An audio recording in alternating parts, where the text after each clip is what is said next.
सभी दर्शकों को जय भीम, जय भारत, नमो बुद्धाय।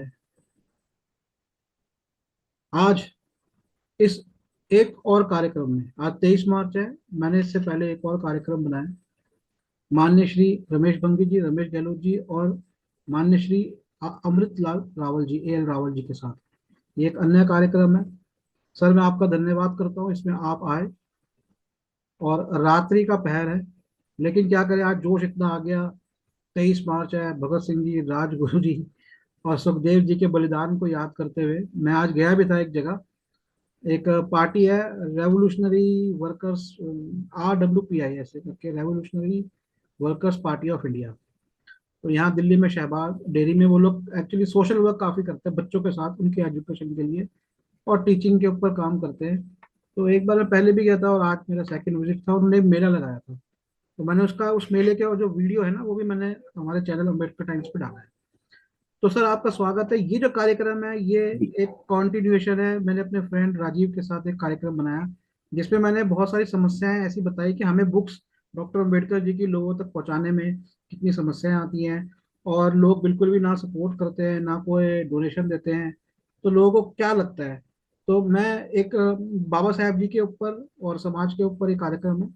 तो बाबा साहेब जी की ही एक बात मैं लोगों को फिर दोबारा बताता हूँ। सर, आपको पता होगी कि जब कोई पत्रकार बाबा साहेब जी से मिलने आए, उससे पहले वो कई नेताओं के पास गए, और उन नेताओं ने उन्हें या तो समय नहीं दिया या कहा बाद में आओ। लेकिन एक डॉक्टर अम्बेडकर जी थे, जो रात्रि का समय था और वे उनसे मिले। और जब पत्रकार ने पूछा कि आप, सबने मेरे को मना किया लेकिन आप यू आर वेरी पंक्चुअल, जैसे टाइम पे मिले हो, तो उन्होंने कहा, भाई मेरा समाज सोया हुआ है, इसलिए मैं जगा हूँ रात में।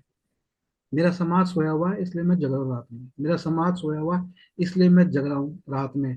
तो सर, आपसे सबसे पहला प्रश्न, दुनिया में इतनी फैसिलिटीज, बिना किसी क्रांति के, बिना खून बहाए, बिना झगड़ा किए, बिना लगड़ा किए, दुनिया में कोई भी ऐसा एक लोगों का झुंड, एक ऐसा समूह नहीं होगा कि जिसको एक ही व्यक्ति ने उठा के ऐसा कर दिया कि वो फर्श से अर्श, राष्ट्रपति बन गए, दुनिया की सबसे बड़ी डेमोक्रेसी के मिनिस्टर।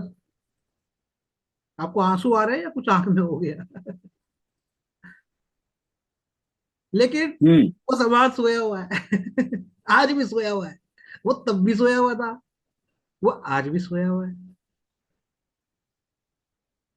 क्या लगता है आपको, क्या है ये समस्या, क्या मेंटल समस्या क्या है? देखिए, पहले के टाइम पे तो ये था कि समाज सोया था, उदास था, खाने पीने की बड़ी प्रॉब्लम, मतलब इतनी कंगाली में समाज था बहुत ज्यादा।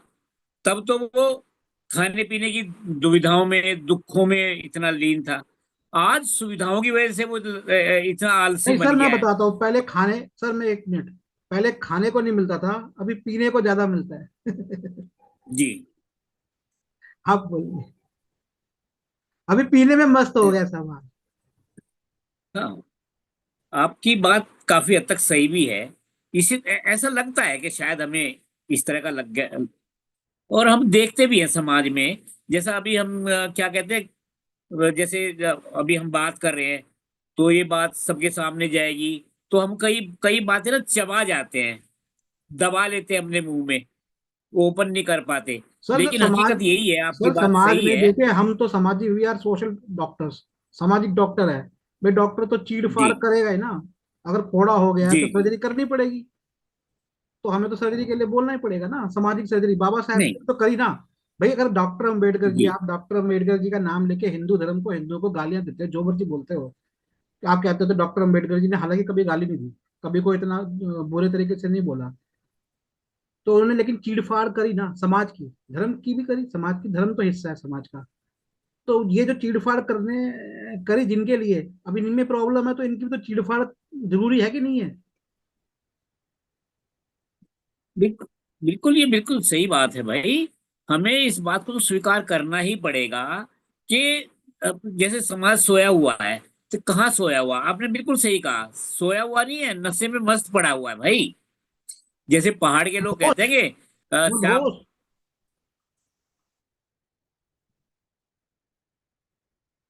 बिल्कुल एकदम नशे में ही है। बिल्कुल, जितनी सुविधाएं आजकल है आपके पास, पढ़ने की सुविधाएं हैं, सारी सुविधाएं, मतलब कहने का ये है कि मैं तो अक्सर एग्जांपल देता हूं कि एक दारू की बोतल में एक अच्छी किताब आ जाती है। जैसे मेरे हाथ में एक ये किताब है, बाबा साहब की किताब है, और इसकी कीमत 200 रुपये प्रिंट है, लेकिन 150 रुपये में मिल जाती है। और 150 रुपये में ये किताब है, 360 पेज की किताब है। और ये किताब आपके बच्चे पढ़ेंगे, आगे तक पढ़ते चले जाएंगे। दारू की बोतल भी 150 रुपये में आएगी। 150 रुपये में तो मुझे नहीं लगता कि आती है कि नहीं आती, मुझे देसी दारू का नहीं पता, लेकिन अंग्रेजी तो कम से कम 500 रुपये में आती है। ऐसी चार तीन किताबें आ सकती हैं। तो भाई किताबों पे खर्च करने के बजाय आप उसमें खर्च कर रहे हो। आजकल समाज में जो दारू है, नशाखोरी का तो हमेशा से बीमारी रही है। सर अब तो एक लेकिन गांजा, आज जब आपके गांजा पास दारू पढ़ने के की साथ में सुविधाएं गांजा चल हैं, रहा है अब तो समाज में। है सर? गांजा सर, जी। आप देखिए हाँ। युवक कितना गंजेड़ी हुआ पड़ा है। आधा से ज्यादा युवक गंजेड़ी है। अच्छा सट्टा, इसके अलावा एक और चीज है कि बेरोजगारी है, तो कोई काम नहीं सीख रहे, सट्टे में जा रहे हैं। क्रिकेट गवर्नमेंट भी बैन नहीं करती, भैया क्रिकेट को बैन करो, खत्म करो। सट्टा चल रहा है पूरा क्रिकेट पे, खेल पे। देखिए, ये जो कुछ अपराध होते हैं ना, जुआ, सट्टा, नशाखोरी, वेश्यावृत्ति, पोर्नोग्राफी, ये सरकार के प्रायोजित कार्यक्रमों में से हैं। सर, इनके लिए होता है गाय मारकर जूता दान। जैसे कि हमारे डिपार्टमेंट है, मद्य निषेध निदेशालय, छोटा सा डिपार्टमेंट है, मामूली सा बजट है, जबकि आमदनी होती है सबसे ज्यादा आमदनी आबकारी से होती है। आबकारी का मतलब शराब से होती है। और आपको याद होगा कि जब कोरोना के टाइम पे सबसे पहले दारू ही खोली गई थी, क्योंकि दारू से सबसे ज्यादा आमदनी होती है, दारू की शुरुआत हुई थी ना। तो ये सब दिखावे की बातें हैं। सरकार कभी नहीं बंद करना, अपराधों को सरकार कंट्रोल ही नहीं करना चाहती। अगर कंट्रोल करना चाहती है तो भाई जड़ पे वार करो ना। दारू की फैक्ट्री क्यों नहीं बंद कर देते? सब लोग कहते हैं कि शराब पीना हानिकारक है, शराब पीना खतरनाक है, लेकिन कोरोना में, मैंने दोबारा रिपीट कर रहा हूं कि कोरोना के टाइम पे दारू के ठेके ही सबसे पहले खोले गए, क्योंकि आमदनी का स्रोत वही है। तो ये एकदम परस्पर विरोधी बात है कि हम सरकार से ये उम्मीद करेंगे सरकार नशे पे प्रतिबंध लगाए, लेकिन नशे से ही सबसे ज्यादा आमदनी होती है। तो ये बड़ा एक परस्पर विरोधी बयान है, ये परस्पर विरोधी बात है कि हम उसी से तो उम्मीद करते हैं कि जो इसको प्रेरित सनातन करती है। संस्कृति में तो सोमपान। जी। अब कई लोग कहते हैं सोम मतलब चांद, चांद को देखने को सोमपान। तो मतलब क्या है, मतलब हम तो देखते हैं देवी देवताओं को दारू भी चढ़ती है। वो शेड्यूल ट्राइब्स का जब हाँ। कानून बन रहा था, तो संविधान बन रहा था, तो शेड्यूल ट्राइब्स के एक नेता थे, उन्होंने कहा कि नहीं भाई दारू तो हमारे लिए जरूरी है, हमारे तो कार्यक्रमों में होती है। मंदिरों में चढ़ रही है। सही। कैसे बिल्कुल। रोकेंगे सरकार?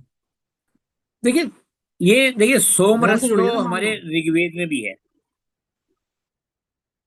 ऋग्वेद में भी सोमरस की महिमा गाई गई है। इंद्र इंद्र को, जो इंद्र देव है, जो सबसे ज्यादा श्लोक उन्हीं के ऊपर लिखे गए हैं, जितनी ऋचाएं हैं सबसे ज्यादा उन्हीं के ऊपर लिखी गई हैं। उन्हें सोमरस सबसे ज्यादा प्रिय है।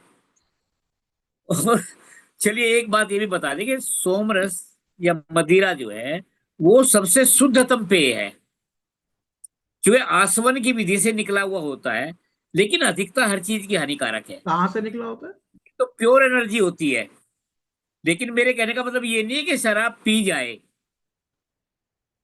ये, अगर शराब खतरनाक होती तो सरकार हमारी सेनाओं के लिए सीएसडी कैंटीन में शराब मिलती है। उनका कोटा होता है सैनिकों का। अगर शराब खतरनाक होती तो उनके लिए नहीं खतरनाक होती नहीं कि मैं, सैनिकों को मारना थोड़ी है सैनिकों को। मेरी आवाज आ रही तो है आपको? शराब खतरनाक, मैं शराब का यहाँ पक्ष नहीं ले रहा हूं नहीं मेरी कि आवाज आ रही है शराब आपको? पी जाए। हाँ, आपकी आवाज आ रही है। मैं यहाँ पर एक बात, आपने जो सैनिकों की बताई कि उनको मिलता है, जी। मैं यहाँ पर, क्योंकि मैं गवर्नमेंट क्वार्टर्स में रहा हूँ कई साल, तो मेरे फ्रेंड्स रहे हैं जिनके पेरेंट्स जो है ना, वो रॉ के जी। अंदर ऑफिसर्स रहे हैं, आईबी में रहे हैं, रॉ में रहे हैं, सेना में भी रहे होंगे कई लोग। तो उनको सिर्फ शराब नहीं मिलती, उनको सिगरेटों के डब्बे भी मिलते हैं। अच्छा, यहाँ पर दो बातें समझने की, सरकार की दो पॉलिसीज हैं। ये शराब और सिगरेट सैनिकों को देती है ना, इसलिए नहीं देती कि उससे कुछ उनका अच्छा होता है, ये इसलिए देती है क्योंकि उन इंडस्ट्री वालों को बैठे बिठाए, उनकी नहीं भी चल रही होती ना, तो उनको पैसा मिल जाता है। सैनिकों के लिए जो, मेरे को एक कसाई ने बताया कि ये सैनिकों को जो बकरे देते हैं खाने के लिए, मतलब मटन जो मिलता है, ये बुढ़ा जो बकरा होता है, बुढ़े बकरे, जो घटिया बकरे जो मार्केट में नहीं बिकते, वो ये सैनिकों को दे देते हैं। अच्छा, मैं एक बात कहूंगा कि हमारे सैनिकों की आप जूते देखिए, जूतों के फोटो देखिए, आज भी बाबा आदम के जमाने के जूते हमारे सैनिकों को मिल रहे हैं। हमारे सैनिकों के पास आज हमारा जो पूंजीपति वर्ग है, वो एडिडास, मतलब जो नई टेक्नोलॉजी से जो कपड़ा निर्माण हो रहा है, बड़ी बड़ी नाई, एडिडास का, नाइकी का, वो नई टेक्नोलॉजी वाला कपड़ा उसको मिल रहा है हमारे सैनिकों को। मैं कॉटन को बुरा नहीं बोलता, कॉटन तो बल्कि अच्छा कपड़ा है, पर उनको क्या, उनको मतलब मिल क्या रहा है? आपको पता है, पहले एक एक वो थे, एक यादव जी थे, उन्होंने एक बना दिया था वीडियो, हम्म। बीएसएफ के थे आई थिंक, और तो उनका क्या हुआ, उनके आई थिंक जॉब से भी उनको उन्हें हटा निकाल सकते हैं दिया। कि भोजन क्या मिल रहा है। तो अब मैं एक और बात बताता हूँ, क्योंकि मैं जो मेन बात बता रहा हूँ कि जिस कॉलोनी में मैं रहा, जहाँ पे बच्चे आईबी के या रॉ के ऑफिसर्स थे, देखिए उनको जब ज्यादा शराब मिलती है ना, और उनको जो सिगरेट्स मिलती हैं, तो उनके बच्चों में हैबिट लग जाती है उसकी, और बहुत सारे बच्चे सुसाइड भी कर लेते हैं, बिगड़ जाते हैं, या फिर ये भी उसका एक फैक्टर है। और जैसे उनके फ्रेंड्स को पता होता है कि भाई ये इसके फादर है वहां पर, तो कैंटीन से, तो कई फ्रेंड्स जो होती है वो उनसे शराब मंगवाना शुरू कर देते हैं कैंटीन से, उसमें वो कुछ कमीशन भी रख लेते हैं, लेकिन उनको भी हैबिट पड़ जाती है गंदी शराब पीने की। और ज्यादातर आर्मी के वालों के बच्चे, वो आर्मी में जाना नहीं चाहते। मेरे बहुत सारे फ्रेंड हैं, एक उनके पेरेंट्स ने, वो लोग नहीं गए चाहते, तो आराम से आर्मी में जा सकते थे। लेकिन खैर एक अलग बात है, मैं ये उसको डिमीन नहीं कर रहा हूँ, मैं उसको छोटा नहीं कर रहा हूँ, उनका जो रोल है वो तो है ही। लेकिन जहां तक आपने बात की कि आर्मी वालों को शराब, तो मुझे लगा कि ये इन्फॉर्मेशन आपको देनी चाहिए थी, और दर्शकों को भी, मुझे जो मेरा अपना अनुभव रहा है। नहीं, असल में क्या बात है कि अधिकता हर चीज की हानिकारक है। जैसे हम रोटी रोटी नहीं खा सकते, हम चीनी चीनी नहीं खा सकते, हम गुड़ गुड़ ही नहीं खा सकते, रसगुल हम केले केले नहीं खा सकते। इसी तरह से हम केवल शराब ही नहीं पी सकते। और सर, शराब का। शराब का एक मेंटल असर ये भी तो होता है ना, जैसे जो शराब और सिगरेट है, बीड़ी है, क्या है ना कि जो हमारा जो नर्वस सिस्टम है, वो जो हमारा नर्वस सिस्टम में, मेरे को लगता है कीड़े की तरह होता है। आप जैसे वो जब लेने लेते हो, तो वो बाद में उस चीज को भूखा हो जाता है, वो और मांगता है उसे, वो और मांगता है उसे, और मांगता है। और मैंने बहुत सारे देखे हैं लोग, वो जिस भी नशे में गए, उनके लिए छोड़ना वो नशा, चाहे वो शराब का हो चाहे सिगरेट का हो, बहुत लोगों के लिए बहुत मुश्किल होता है। कुछ लोग छोड़ते हैं, लेकिन क्योंकि उनका नर्वस सिस्टम ही वैसा बन जाता है। लेकिन इन सब के बीच मेरा एक प्रश्न ये भी है सर, शराब खाली हम ये नहीं कहते दलित पीते हैं, दलित तो कम पैसे की पीते हैं, लेकिन जो बाकी वर्ग है, वो तो मोटे पैसे की पीते हैं, लेकिन वो हर काम में सक्रिय है। दलित क्यों नहीं है सक्रिय? सही कह रहे हैं आप। नहीं, आप बिल्कुल सही कह रहे हैं कि वो जो दूसरा वर्ग पीता है, जो खाता पीता वर्ग है, वो अच्छे वाली शराब पीता है। लेकिन ये जो निचला वर्ग है, जो उसकी नकल करके पीता है या मजबूरी में पीता है, पता नहीं उसकी, जैसे कि भंगियों के लिए ही समझ लीजिए। मैंने सुना है कि ये जो सीवर में जो लोग उतरते हैं, उनको काम करने वाले जो ठेकेदार हैं, वो उनको दारू पिला के भेजते हैं, दारू पिला देते हैं कि जल उसके अंदर जाओ। तो कई बार ये उनकी मजबूरी हो जाती है, और वो उसके हैबिचुअल हो जाते हैं। क्योंकि एक बार अगर वो दिमाग में चला गया, क्योंकि तो ये दिमाग को बेहोश कर देगा ना। नशा नशा क्या करता है, दिमाग को बेहोश करता है, सोचने की शक्ति को खत्म करता है। और जब हम सोचते हैं तो चिंताएं होती है, और जब सोचना ही खत्म हो जाएगा तो हमारी चिंताएं खत्म हो जाएगी। तो व्यक्ति अपनी डे डे टू डे की जो प्रॉब्लम्स हैं, उनसे सुकून पाने के लिए ज्यादा से ज्यादा पीने लगता है। तो प्रॉब्लम, हालांकि उसको सीवर में जाने के लिए पिलाई गई है, लेकिन वो उसको जीवन में अपना लेता है। तो ये तो इतना कंट्रोवर्शियल मुद्दा है, खतरनाक भी है, जीवन नष्ट हो रहा है, परिवार के परिवार भी नष्ट हो रहे हैं। तो ये तो बहुत ही खतरनाक, इसके बारे में तो बहुत लेकिन गहन मैं तो चिंतन की बात है। मैं तो हमारे आधे गवर्नमेंट घंटे में कॉलोनी में, मैं आपको बताता तो हूँ, हमें मैं गवर्नमेंट 20 कॉलोनी मिनट में में रहा हम हूँ। इसमें बात नहीं कर सकते। मैं गवर्नमेंट कॉलोनी में जो रहा हूँ, मैं बता रहा हूँ, मैंने इसमें अपने जो मेरे फ्रेंड हैं उसके अंदर मैंने हिंदुओं के अंदर लगभग हर जाति के फ्रेंड को, हर वर्ण के फ्रेंड को, जाति से वर्ण कहूंगा, और ब्राह्मण फ्रेंड्स बहुत ज्यादा। वो तो बिल्कुल दीवाने शराब के। और पता नहीं क्यों, मेरे को तो चिंता है ना, मेरे तो दोस्त है ना वो भी। मेरे कुछ दोस्तों ने सुसाइड भी किया, उनको नशे की आदत पड़ गई। हम तो याद करते हैं, और इतने काबिल बच्चे थे अपने पेरेंट्स के, कई तो बहुत काबिल थे लेकिन नशे की उनको ऐसी आदत लगी। लेकिन अब 14 अप्रैल आ रहा है, डॉक्टर अम्बेडकर जी का जन्मदिन आ रहा है। हम इस बार कोई प्रचार नहीं कर रहे, तो हमारे पास कोई फोन नहीं आ रही, ये लेना। हमने कहा भाई मेरे तो सब दिमाग खराब हो चुका है। मैं पक चुका हूँ, मतलब मैं देखता हूँ कि वो एक स्टाइल में जा रहे हैं और इसमें उसमें जा रहे हैं। तो अब मैं दूसरा आपसे प्रश्न कहता हूँ, बाबा साहब का जन्मदिन आ रहा है, तो गले में नीला पटका डालो, और वो एक वो पगड़ी पहनते हैं नीले रंग की, वो महाराजा जैसे बन के हो, और ऐसे संविधान सिर पे उठाते हैं। इस पे आपकी क्या टिप्पणी है?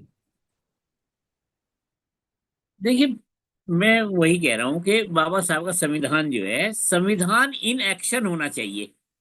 संविधान की फोटो नहीं होनी चाहिए। संविधान सिर्फ माथे पे लगाने वाला नहीं है, सिर्फ सर पे रखने वाला नहीं है। संविधान में जो हमारे अनुच्छेद जो लिखे गए, उनके इम्प्लीमेंटेशन की बात करनी चाहिए हमें। संविधान एक किताब नहीं है, संविधान तो देश को चलाने वाला कानून है। हमें संविधान के अनुच्छेदों को इम्प्लीमेंट कराने का प्रयास करना चाहिए। संविधान 75 साल जो हमने अभी मनाए, 75 साल पूरे हो गए उसको, ये हो गए ना, हाँ, 26 जनवरी 75 साल पूरे हो गए। तो भाई उसको, संविधान अभी लागू ही नहीं हुआ पूरी तरह से। अच्छा, पूरी तरह से आंशिक रूप से भी लागू मैं नहीं हुआ। एक बात और बताता हूँ, आज दर्शकों को बोलता हूँ। मैं जी। तो देखो डॉक्टर बनूंगा, सोशल जी। डॉक्टर। आप आए हो, मेरे ख्याल से 8वां या 10वां, 8वां कार्यक्रम होगा मेरा आपके साथ। जी। ठीक है, पिछले 1.5-2 महीने से हमने शुरू किया है, ज्यादा पुराना नहीं है आपके साथ करना। और मैंने भी इतने सालों से मैंने आपसे भी बात हो रही थी फोन पर, भाई मैं तो यूट्यूब छोड़ दिया था। मैं तो 2018 में इन्होंने हमारा चैनल अम्बेडकर टाइम्स ब्लॉक किया, और 5 साल तक मैं इनको मेल भेजता रहा। एक और मैंने चैनल शुरू किया, लेकिन मैं खुद आया नहीं, मेरा दिमाग खराब, मैं यूट्यूब से परेशान था। लेकिन पिछले 1.5 महीने से सर, अभी इससे पहले जो हमने कार्यक्रम किया उसमें A.L. रावल जी आए, जो कि दलित वर्ग से नहीं आते, क्षत्रिय वर्ण से आते हैं। हम्म। वो आदमी 75 साल के हैं। वो व्यक्ति ना केवल खुद फोन करते हैं, वो हमेशा तैयार रहते हैं। आप आए 10 बार, मेरे कहने पर आप आ गए, आपने समय दिया। एक पंजाब के हैं, गुरदीप सिंह जी, एक वो व्यक्ति है आपके अलावा दलितों में से जो मुझे मिले, जिनको मैं जानता हूँ। लेकिन सर मैं फोन कर करके पागल हो गया, कोई आता ही नहीं है, बात करने नहीं आते। रिटायर्ड हुए पड़े हैं, मोटी मोटी पेंशनें आ रही हैं। समाज उनको उनको अगर नेता बनाना चाहो, उनको मंच दो, तो वो आपको 1 लाख 2 लाख रुपए भी निकाल के देंगे, भाई मेरे को मंच पे बोलने का मौका मिल रहा है। ये ऐसे वीडियो में आके बोलते ही नहीं है। वहीं पर अगर आप मुस्लिम्स को देखें, ब्राह्मणों को देखें, ब्राह्मण जो कि मीडिया चलाता है देश का, मैं तो कहता हूँ सबसे ज्यादा पौरुष जो है ना वो ब्राह्मणों में है। अभी कल एक घटना हुई, इसमें गोलियां चलाई, बहुत अच्छा लगा मुझे तो। उनमें है दम है। मेरे को एक बार डंके की चोट पे, मैं तो कहता हूँ, जो लोग कहते हैं भाई पुजारी है खाली बैठ के बस पूजा करते हैं, मैं कहता हूँ भाई तुम 5-4 बजे उठ के जाओ, घर से निकलो 4 बजे और 5 बजे जाके मंदिर में घंटा बजाओ, और चौपाइयाँ पढ़ो, और रात को 9 बजे तक बैठो। संभालो ना एक उसको। हजारों मंदिर हैं दलितों के, सही कह भाई रहे हैं। कोई दलित पुजारी नहीं बन, दलित कोई पुजारी क्यों नहीं बन रहा? जब तुम्हारे मंदिर है तो पुजारी क्यों नहीं बनते तुम? आदि सही कह धर्म, रहे हो आप। एक आदि कहाँ है धर्म का, तुम्हारा पुरुषत्व आदि भाई? धर्म का मंदिर है, रविदास जी के मंदिर है, वाल्मीकि जी के मंदिर है, एक गंगा मैया का मंदिर होता है, एक खटीक समाज का एक अपना अलग मंदिर होता है। और जितने भी घोड़े वाले बाबा और ये वाले बाबा वो वाले बाबा, इतने बाबा हैं, तो और वहां पे आप देखो पंडित कौन है? ब्राह्मण आके बैठ रहे हैं। फिर आप कैसे कर रहे हो भैया, पंडित हमसे छुआछूत कर रहा है? और खुद क्यों नहीं बन रहे फिर वहां पर? गवर्नमेंट को कहते हैं गवर्नमेंट बनाए पंडित, अरे वहाँ जब हमारे पूर्वजों ने अगर बना दिए मंदिर, तो तुम वहां पर क्यों नहीं सीख रहे? कुछ लोग बने। तो बात यह है कि मैं इतने लोगों को फोन करता हूँ, किया मैंने, ना तो मेरे को खुद तो किसी ने बोला ही नहीं। तो ये एक और ढीलापन। किताबों की तो चलो हमने बात करी, अरे मैं तो कहता हूँ भाई किताबें मत पढ़ो। कम से कम आम दुनिया में क्या हो रहा है उस पर चर्चा कर सकते हो। रिटायर्ड हो, जज रिटायर्ड हो, आईएएस ऑफिसर रिटायर्ड हो। एक बार एक अशोक भारती जी, आप जानते होंगे, नेकडोर के जो संस्थापक हैं, हम्म। उन्होंने एक बार एक हम्म। सेमिनार बुलाया। तो मैं, एक ऑफिसर थे बड़े गवर्नमेंट डिपार्टमेंट में, जानता था मैं उनको, और वो हमारे रिलेशन में आते हैं, रिलेटिव्स मतलब के कुछ हैं, हम्म। रिलेटिव्स ही लगते हैं एक तरह से दूसरे। उनको नहीं पता था, मैं भी वहां मीटिंग में, मैं भी आया, वो आया, वहां बैठे। और वो थोड़ी देर बैठे और बैठ के ऐसे रफू चक्कर हो गए। उनको लगा पता नहीं मैं यहाँ क्या टाइम वेस्ट कर रहा हूँ। मैंने बाबा साहेब जी की जब सबसे पहली बार किताब अपने पैसे से खरीदी, तो वो थी बुद्ध और उनका धम्म, जिसकी मैंने 5 कॉपियां खरीदी। एक अपने लिए, 4 मैंने गिफ्ट करी। एक हमारे रिलेटिव है, मैंने उनको गिफ्ट करी। कई सालों बाद उन्होंने वो किताब बिना खोले मेरे को वापस कर दी। तो वापस उनकी, कर दी। वापस कर दी। अब उनकी जो है ना, उनके घर में वो राधा स्वामी, वो हमारे रिलेटिव पहले मीट वीट सब खाते थे। वो राधा स्वामी, वाइफ राधा स्वामी, वाइफ के पिताजी राधा स्वामी, तो वो राधा स्वामी में जाने को तैयार है। पता है राधा स्वामी ने क्या दे दिया? पढ़ने को तैयार नहीं है, और वो अच्छे खासे क्वालिफाइड है। ये भगवान बुद्ध की पीछे फोटो है। लोग, मैंने मेरी बात करी, भगवान बुद्ध को इसलिए नहीं मानते, कहते हैं हमारे दूसरे पितर नाराज हो जाएंगे, हमारे देवी देवता नाराज हो जाएंगे। अरे तो तुम्हारे पितर और देवी देवताओं ने कितना तुमको कुछ दे दिया, राष्ट्रपति बना दिया, प्रधानमंत्री, क्या क्या क्या क्या, क्या बना दिया। ये कैसे लोग हैं? मैं तो अपने घर में ही देखिए, परेशान हो जाता हूँ। जब हम मैं दुनिया के बारे में बोलूँ प- ऐसा नहीं है। मैं ये नहीं कहता आप मत करो, आपको देवी देवता को मानो, ठीक है। मैं तो ये भी कहता हूँ कि हो सकता है वो, मैंने खुद लिखा कि हो सकता है वो बुद्धिज्म में भी हो, वो एक अलग चीज है। लेकिन ये जो एक पढ़े लिखे समाज से एक अपेक्षा होती है, मैंने, क्योंकि मैं इसलिए बोल रहा हूँ कि मैंने 15 साल दिए हैं अपनी, 16 16 साल चल रहा है अपनी जिंदगी के, मेन जवानी के, करियर के, हर एक चीज के। मेरे पिछले एक महीना था जिसमें मेरे को, जानते हैं कितनी कमाई हुई? 1,000 रुपया। एक महीने में 1,000 रुपया कमाई।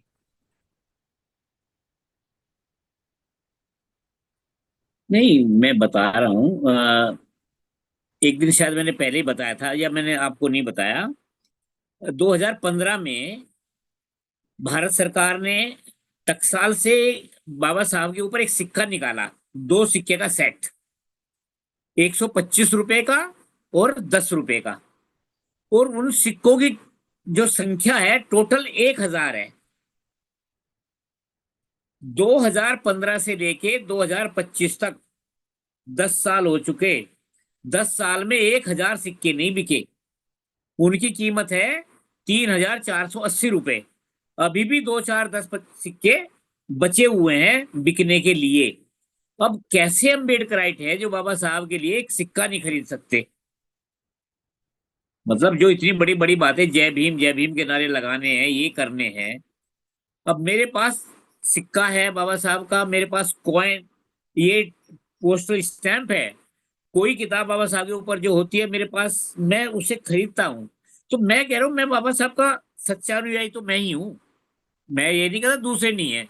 मैं अपने आप को मानता हूँ। बाबा साहब के ऊपर कोई भी किताब मुझे मिल जाती है, मैं तत्काल उसको लेता हूँ। ठीक है।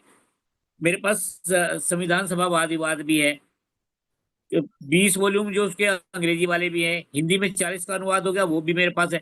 और जो अंग्रेजी में जो किताबें जहां पब्लिश होती है वो है। लेकिन सबसे बड़ी बात तो ये कि वो जो सिर्फ 1,000 कॉइन, भाई 10 साल में कितना बड़ा देश है। नहीं, अब हम इस पे आते विदेशों हैं में भी कि ये लोग जा रहे हैं, मेंटेलिटी क्या कारण है। आज तक नहीं खरीद पाए। नहीं सर, ये मेंटेलिटी का क्या कारण है? हाँ। ये क्या कारण, क्या है इस मेंटेलिटी? एक मिनट, मैं सिक्का दिखाता हूँ, एक मिनट में दिखा दो, एक मिनट के लिए। तो दर्शक देख रहे होंगे, सर रमेश सर सिक्का लेने गए हैं। मतलब हो सकता है बहुत लोगों को मेरी बातें कुछ बुरी लग रही है, चुप रही हो, हाँ, ये लेकिन देखिए, ऐसा कोई सोचेगा नहीं ऐसा, अच्छे के ये है लिए बाबा साहब का बोला जा रहा सिक्का जो है। जी जी जी। 2015 में आया था। जी सर, मैं बड़ा करता हूँ। ये 2015 में सिक्का आया था बाबा साहब का, 125वीं जयंती पे, 125 रुपए का है। ये 10 रुपए का है। ये पीछे बाबा साहब का ही है। और ये देखिए, टोटल सिक्के 1000 छपे थे, 1000 प्रिंट मिंट हुए थे टोटल सिक्के। और अभी भी उसमें से कुछ सिक्के बचे हुए हैं। भाई अम्बेडकर वादियों ने कितने सिक्के खरीदे? क्या बाबा साहब के लिए इनको इनको नहीं खरीद सकते, रख सकते? स्मारक सिक्के हैं, 125वीं जयंती पे निकले हैं। पूरे दिन जय भीम करते रहेंगे, बाबा साहब का ये सिक्का नहीं खरीद सकते? बताइए कितना लगाव है। तो ये जो है, ये एक तरह का, क्या कहें, इसके लिए कोई शब्द नहीं है उचित। सर, सिर्फ यही समझते कि बाबा साहब का नाम ले दो, नहीं, इसका उतना ही मानसिकता काफी का है। कारण क्या है? क्योंकि मैं इस बात पे आऊंगा। किसी एक और हाँ, विद्वान से जिनसे मेरी वार्ता होती थी, काफी दलित वर्ग से थे, आप जी, जानते हैं, डॉक्टर सुखलाल धनी जी, उन्होंने मुझे एक बात बताई थी। आपको बिल्कुल क्या बिल्कुल, लगता है, हमारे बिल्कुल। उनका क्या मानसिकता का क्या कारण है? मतलब लोग क्या करें कि वो बाहर निकले अपने समाज में? मानसिकता क्या है, वो क्या कारण है? देखिए, मानसिकता तो ये है। देखिए, सबसे पहले तो देखिए, हम लोग क्यों बाहर निकल रहे हैं? क्योंकि हमने पढ़ा है। जब हम किसी चीज को पढ़ते हैं ना, बाबा साहब को पढ़ते हैं, तो हमारा ब्रेन प्रोसेसिंग करता है। जब प्रोसेसिंग करता है तो वो, तो हमें एक एक सीरीज बनती है, चिंतन करने की सीरीज बन जाती है, एक श्रृंखला बनती है, और वो रुकती नहीं है। तो जब व्यक्ति पढ़ेगा ही नहीं, इसका ये अगर व्यक्ति बाहर नहीं निकल रहा है, कुछ बोल नहीं रहा है, तो इसका मतलब ये है कि वो पढ़ नहीं रहा है। जब हम किसी को सुनते हैं ना, वीडियो देखते हैं, तो वीडियो में क्या होता है, हमारा ब्रेन प्रोसेसिंग नहीं करता। वीडियो में हमारा ब्रेन क्या होता है, पैसिव। ये पैसिव एक्टिविटी है। वीडियो देखना, पैसे मतलब, 3D पैसे देखना, मतलब सो जाता पैसिव है। एक्टिविटी है। इमेजिनेशन खत्म, हाँ, सोचना विचारना खत्म, सो जाता है वो। हाँ, वो पैसिव हो जाता है। लेकिन जब हम पढ़ते हैं तो हमारा ब्रेन एक्टिव हो जाता है, ये एक्टिविटी करता है। तो ये क्या कहेंगे उसको हम, हिंदी में पता याद नहीं आ रहा क्या कहेंगे, पैसिव का एक उल्टा क्या होगा। तो ब्रेन एक्टिव हो जाता है, तो वो सोचने लगता है, चिंतन करने लगता है। तो ये ब्रेन हमारा चिंतन नहीं करता। ये जो हम पूरे दिन वीडियो वीडियो देखते रहते हैं ना, तो इससे हमारा ब्रेन तो चिंतन तो करता नहीं है, उसकी खुराक तो पूरी हो जाती है। जैसे कि क्या, अभी हम, वो दारू वाले में दोबारा से आ रहा हूं। दारू का पाचन नहीं होता, एनर्जी वेस्ट नहीं होती, और शरीर को एनर्जी मिल जाती है। इसलिए हमारा पेट वो खराब हो जाता है, लीवर वीवर। उसी प्रकार से हमारा जो 3D देखते हैं, वीडियोस देखते हैं, इसमें हमारा ब्रेन पैसिव हो जाता है, एक्टिव तो होता है, डोपामिन भी मिल जाता है उसको। निष्क्रिय सा हो लेकिन जाता है। सक्रिय, हाँ, निष्क्रियता रहती है। सक्रिय होगा वो पढ़ने से। जब पढ़ेंगे तो चिंतन होगा। तो पढ़ना जरूरी है, ब्रेन को एक्टिव रखने के लिए पढ़ना ही जरूरी है। जैसे भाई, दिमाग का भोजन है किताब, पढ़ना भोजन है। जैसे दिमाग, शरीर का भोजन खाना है, कार्बोहाइड्रेट्स वगैरह जो चीज है वो है। इसलिए क्या होता है, ये जो पुराने टाइम पे जो हमारे धार्मिक ग्रंथ है ना, वो आदमी रट तो लेता है, लेकिन उनके कोई चिंतन नहीं होता, उसका वहीं तक सीमित हो जाता है। भाई एक ही चीज को बार बार पढ़ेंगे तो हमें रट तो जाएगी वो, लेकिन उस रटने से हमारी उपयोगिता क्या हुई? तो हमारी प्रोडक्टिविटी तो कुछ होती नहीं है। आपने मुझे प्रोडक्टिविटी होती हो, बोलिए बोलिए, जी, बोलिए बोलिए बोलिए। प्रोडक्टिविटी होगी हमारी जो अ, क्रियात्मक, जो हमारा क्रिएटिव, जो हमारा सोचने के लिए जो हमें मजबूर करेगा, जो, हालांकि अगर हम उपन्यास ही पढ़ेंगे ना, तो हम उपन्यास पढ़ते हैं तो हमारे ब्रेन में इमेज बनती है। किसी चीज जब हम पढ़ते हैं, तो जब इमेज बनती है तो हमारा ब्रेन सक्रिय होता है। तो वो भी काम की चीज है, ऐसा नहीं उपन्यास पढ़ना है, कविता पढ़ना भी काम की चीज है, उन्हें भी पढ़ना चाहिए। और हमें अपने ब्रेन को धीमे धीमे करके पढ़, अगर हम पढ़ने की आदत नहीं है, तो हमें पढ़ने की आदत डालनी चाहिए, हम्म। शुरुआत करनी चाहिए। और जो हम आज आज जी जी, बोलिए बोलिए बोलिए। हाँ, पहले पढ़ने की आदत डालिए, धीमे धीमे करके, और फिर हम लोअर से हायर की तरफ जाएंगे। जैसे एक बहुत बड़े लेखक ने पहले कहा था, नाम याद नहीं आ रहा मुझे, उन्होंने कहा था कि पाठक जो है वो पटरी साहित्य से उच्च कोटि के साहित्य की ओर बढ़ता है। तो पटरी साहित्य का मतलब सड़क सड़क पे मिलने वाले, पोर्नोग्राफी भी कह सकते हो आप, हल्के फुल्के कह सकते हैं। तो हल्के फुल्के साहित्य से ही पहले पढ़ने की आदत डालें, जो भी आपको पसंदीदा हो, कुछ भी कहानी, कविता, किताब, कुछ भी जो आपको पसंद हो उसको पढ़िए। फिर उसके साथ साथ एक आप उच्च कोटि का साहित्य, बाबा साहब को या अंग्रेजी कोई किताब भी रखिए, उसमें आदत डालिए। धीरे धीरे पढ़ने की आदत आदत विकसित कीजिए। फिर ब्रेन इस तरह से आपका एक्टिव होने लगेगा और आपका ब्रेन सोचने भी लगेगा। जी। जी सर, आपने जो बात आपकी की ना बारी। पटरी वाली, मैं अपना तजुर्बा जी। बताता हूँ। मैंने जब अपनी इंग्लिश इंप्रूव करी, तो मुझे कई पटरियों पे जो किताबें बिकती थी, हालांकि वो बहुत अच्छी किताबें थी इंग्लिश की, वो मैं पढ़ता था। कई इंग्लिश की हम्म। मैगजीन में, फिल्म में जाना था तो मैं फिल्म फेयर पढ़ता था, इंग्लिश की मैगजीन। उस समय जो मैंने वर्ड मीनिंग्स याद हम्म। किए वो मुझे आज भी बहुत याद है। और मैं लोगों को ये बता देता हूँ कि इस समय रात्रि के लगभग 11 बज चुके हैं और हम देखिए काम कर रहे हैं। मैं सुबह 8 बजे से काम करना शुरू हुआ और आज मेरा 8वां दिन है। और मैं मदर को अपनी लेके गया आज अपने, उनका कुछ मेडिकल का था, तो देखिए मैं किताब, ये नई किताब पढ़ रहा हूँ। ये किताब the age of surveillance capitalism by Shoshana Zuboff, ये किताब मैं ले रहा हूँ। वेरी मतलब गुड। मम्मी गई टेस्ट करवाने मेडिकल का चेकअप, तो मैं बैठ के किताब गाड़ी में पढ़ रहा था। हो सकता है कि मैं आज नहीं तो कल, ये मैंने एक कम्युनिस्ट मैनिफेस्टो यहाँ बाजू में रखा हुआ है, वो मेरा मन है कि मैं भगत सिंह जी के उस पर ये बनाऊं। अब कोई लोग सोचेंगे कि मेरा क्या, मेरा तो वही काम है किताबों का, ये वो, तो मेरा भाई किताबों का कोई काम नहीं है कोई। ये तो समाज के लिए है। अब मैंने मुश्किल से भी 8-10 किताबें प्रकाशित नहीं करी, इससे मेरा क्या काम हो जाएगा इससे। मैंने बताया मेरे को तो 1,000 रुपये आए हैं। अब कहीं कुछ लोग कहेंगे यार हम तो बहुत बिजी हैं ये वो, तो मैं बताता हूँ, जैसे डॉक्टर धनंजय से मैं मिलता था तो फिर घर के पास स्कूल था जहाँ पे बहुत सारे जो है ना दलित टीचर्स थे। तो डॉक्टर धनंजय जब उनसे पूछते थे और मुझे बताते थे कि मैं इनसे पूछता हूँ यार इनको कुछ आता ही नहीं है, ये लोग टीचर है। तो टीचर है तो इनके पास तो शिक्षा भी है और इनके पास तो छुट्टियां भी मिलती है, इनको 2 महीने की छुट्टी मिलती है। दोपहर में ये खाली हो जाते हैं, तो ये लोग क्यों नहीं करते लेखन का, संगठित करने का काम क्यों नहीं करते। तो ये तो बेकार की बात है। गवर्नमेंट एम्प्लॉयज को होते ज्यादातर 2 दिन की छुट्टी मिलती है। तो मेरा एक फ्रेंड था जो कि तो दो सीएस था, तो वो कहीं जॉब करता था। उसके जो सर थे वो ब्राह्मण समाज से आते थे, वो भी सीए थे, वो सीए थे। तो वो बताता है यार, ये आरएसएस से जुड़े हुए थे वो। तो बताता है यार ये काम तो करते हैं, काम के अलावा यार दिन रात 24 घंटे आरएसएस के काम करते रहते हैं। तो कितनी डेडिकेशन है आप उनसे डेडिकेशन क्यों नहीं ले रहे।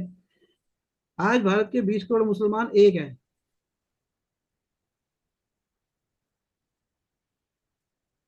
क्योंकि एटलीस्ट हर फ्राइडे को वो जाते हैं, उनकी वहां पर काउंसलिंग होती है मस्जिद में। क्रिश्चियन जाते हैं चर्च में, और ये सब बातें बाबा साहब ने कही हुई है। तो सिख जाते हैं, गुरुद्वारे जाते हैं। अब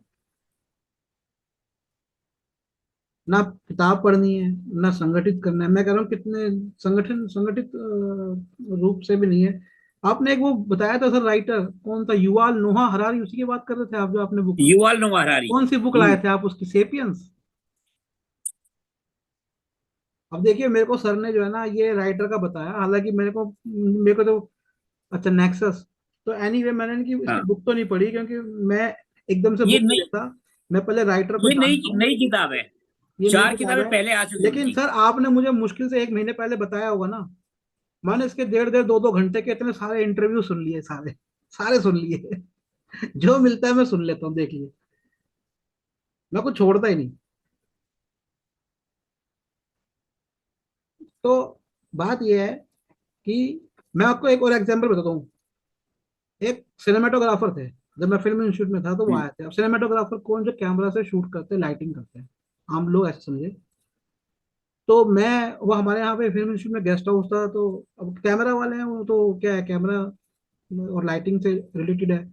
तो मैं उनके रूम में गया, जैसे उनको कोई बुलाने वो, तो मैंने देखा वो इतनी मोटी मोटी किताबें रख के पढ़ते थे। तो फिर मैंने पाया जितने भी सिनेमेटोग्राफर्स हैं वो डायरेक्टर से ज्यादा पढ़ते हैं। डायरेक्टर्स नहीं पढ़ते, सिनेमेटोग्राफर पढ़ते हैं। अभी हाल ही में मेरा एक फ्रेंड है जिसको आईफा अवार्ड मिला है, और वो एक्टिंग का पास आउट है, लेकिन वो फिल्म इंस्टीट्यूट टाइम से मैंने उसको देखा, वो पढ़ता भी अच्छा था और डॉक्यूमेंट्री फिल्म्स के अंदर था। तो बहुत से लोगों को ये बात समझ नहीं आ रही हमारे लोगों के, आगे अगर बढ़ना है, देखिए हम ब्राह्मणों को गाली देते रहो, लेकिन उससे क्या होगा? मैं आपको ब्राह्मणों की एक बात बताऊं, मैंने जैसे कहा उन्हें पौरुष बहुत है। अब बहुत से लोग कहते हैं ब्राह्मण विदेशी है, उनके नैन नक्श बाहर से मिलते हैं। आप पढ़ना लिखना शुरू करेंगे तो आपके नैन नक्श भी बदल जाते हैं, और मैं तजुर्बे से कह रहा हूँ, मैं फालतू की बातें नहीं बोलता। उनका जो बुद्धि बौद्धिक जो स्तर है ना, वो स्तर इतना अच्छा है कि आज वो व्हाइट हाउस में भी है, आज वो इंग्लैंड में भी है। जो ऋषि सुनक है, सुनक ब्राह्मण गोत्र है। ये पता नहीं कहाँ से प्रथा चली कि हमने उनको बुरा बोलना शुरू कर दिया। मैं आपको दर्शकों को बताता हूँ, मुझे सबसे ज्यादा जो हेल्प करी है, फाइनेंशियल हेल्प, वो मेरा जो मित्र ब्राह्मण है उसने करी है, बाबा साहब जी की किताबों को लोगों तक पहुंचाने में। मेरे ज्यादातर सब मित्र ब्राह्मण रहे।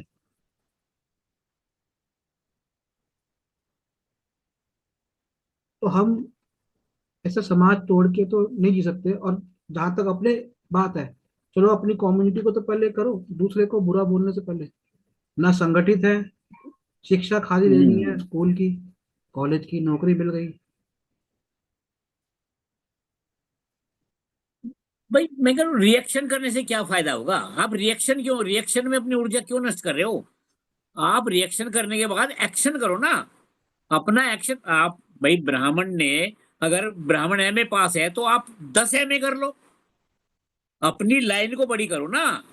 आप दूसरे को गाली देने के बजाय आप अपनी लाइन बड़ी कर लो, आप अपने आप को इतना ऊंचा कर लो। आप खुद को तो ऊंचा कर नहीं रहे, दूसरे को गालियां बकते रहे। मैं कह रहा हूं एक बात देखो, ये जो विदेशी विदेशी का जो रट लगा रखी है, विदेशी ब्राह्मण विदेशी, अरे भाई 1947 को जो देश में था वो भारत का नागरिक है, और बात डॉक्टर खत्म। अंबेडकर जी ने खुद लिख दिया अपनी पुस्तक में, सिंपल। भूगोल शूद्र में, उन्होंने लिख दिया कोई विदेशी नहीं है। अरे भाई मैं कह रहा हूं चाहे जो भी हो, 1947 को, 15 अगस्त को जो भी भारत में था वो भारत का नागरिक है, बस। आप तरह तरह की, पता नहीं क्यों, कौन इनके दिमाग में भर रहा है कि विदेशी है। अरे तो विदेशी विदेशी तो सारी दुनिया का जो स्रोत है वो तो दक्षिण अफ्रीका से हुआ है। मानव का जो विकास हुआ है, मनुष्य का विकास तो दक्षिण अफ्रीका से हुआ है। सारी दुनिया दक्षिण अफ्रीका का निकास है। तो क्या सब लोग दक्षिण अफ्रीका में बस जाएंगे क्या जाके? किस किस को निकालोगे देश से? चलिए सर, एक समय हो लाख गया, तो मैं 1 अरब 41 ये चर्चा यही है। समाप्त करता हूँ। यदि किसी को मेरी कोई हाँ बात ठीक। बुरी लगी हो तो मैं माफी चाहूंगा। पर मैं किसी को बुरा लगने के लिए नहीं बोल रहा, लेकिन क्योंकि एक सोशल डॉक्टर इतने साल से देखते हुए मुझे लगता है कि ये बात निकल के आनी चाहिए कि भाई आप किस राह पे जा रहे हो। डॉक्टर अम्बेडकर जी का जन्मदिन आ रहा है 2025 के अंदर, बहुत जल्दी आ गया है। तो आप ये डिसाइड करिए, प्रण लीजिए कि अब हम उस जन्मदिन पे क्या करेंगे। और अगर पुस्तकें चाहिए तो हमारी हाँ वेबसाइट NSPMART.com पे जा सकते हैं। मुझे फोन कर सकते हैं 8527533051। एक और नंबर है 8851188170। तो सर, आपका बहुत बहुत धन्यवाद। जय भीम, बस, जय भारत माता है। ये भी हमारा अनुरोध है कि भाई आप अंबेडकर को पढ़ें, अंबेडकर को